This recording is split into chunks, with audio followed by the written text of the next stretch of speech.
24 বছর ছিলেন ইসরায়েলের জেলখানায় বন্দী। পরিবার স্বজন তো দূর, ছিল না আকাশ দেখার অনুমতিও। কত শত রমজান কেটেছে অন্ধকার খুপড়িতে সৃষ্টিকর্তাকে ডেকে, সেহেরি ও ইফতারেও ছিল না এক চুল ছাড়। বলছি গাজার বাসিন্দা হামেদ আল জারোর কথা।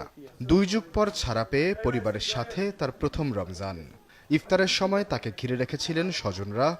দীর্ঘদিন পর ভাঙা ঘরের ইফতারের টেবিলে সৃষ্টি হয় আবেগঘন পরিবেশের।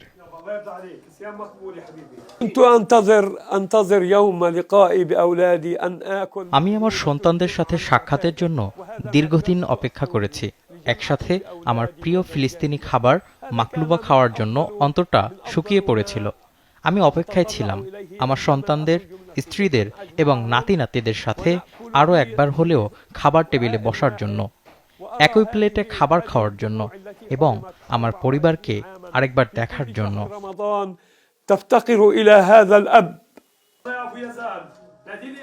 ফিলিস্তিনের স্বাধীনতাকামী দল আল আকসা শহীদ ব্রিগেডের নেতা আল জারোকে 2002 সালে গ্রেপ্তার করে 35 বছরের কারাদণ্ড দেয়া হয়। গাজা যুদ্ধবিরতি চুক্তির প্রথম পর্যায়ে জীবিত ও মৃত ইসরায়েলি জিম্মিদের ফিরিয়ে দেওয়ার বিনিময়ে মুক্তিপ্রাপ্ত শত শত ফিলিস্তিনি বন্দীদের মধ্যে 65 বছর বয়সী আল জারো ছিলেন। মুক্তি পেয়ে জানালেন ইসরায়েলি কারাগারে রোজা রাখার কঠিন দিনগুলির কথা।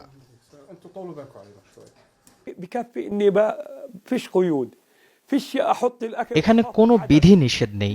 খাওয়া শুরু করলে কারাগারের রক্ষীরা তা ছিনিয়ে নেবে এবং এমন ভয় নেই আজ। ইফতারের সময় খেতে বসলেও বাধা দিত কারারক্ষীরা। এই সময়ই তারা গণনায় নামত। আজ আমি চিন্তা ছাড়াই খাচ্ছি। আমি আমার নিজের ঘরে খেতে পারছি।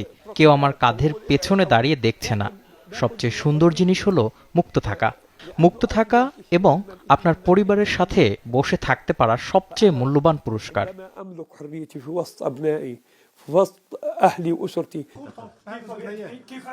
আল জারোর পরিবারের সদস্যরা ও আশেপাশের আরো 70 আত্মীয় একসাথে জড়ো হন ইফতার করতে। তাদের মাঝে বসে আনন্দিত জারো, কিন্তু স্মরণ করতে ভোলেননি 24 বছরের সাথী বাকি কয়েদিদের।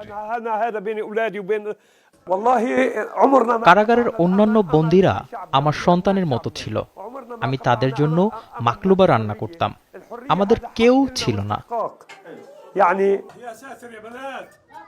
দীর্ঘদিনের বন্দিদশা শেষে অভিভূত আল জারো বলেন, তিনি সত্যি ভাগ্যবান পরিবারকে ফিরে পেয়ে। সন্তুষ্টি জানান সৃষ্টিকর্তার প্রতি।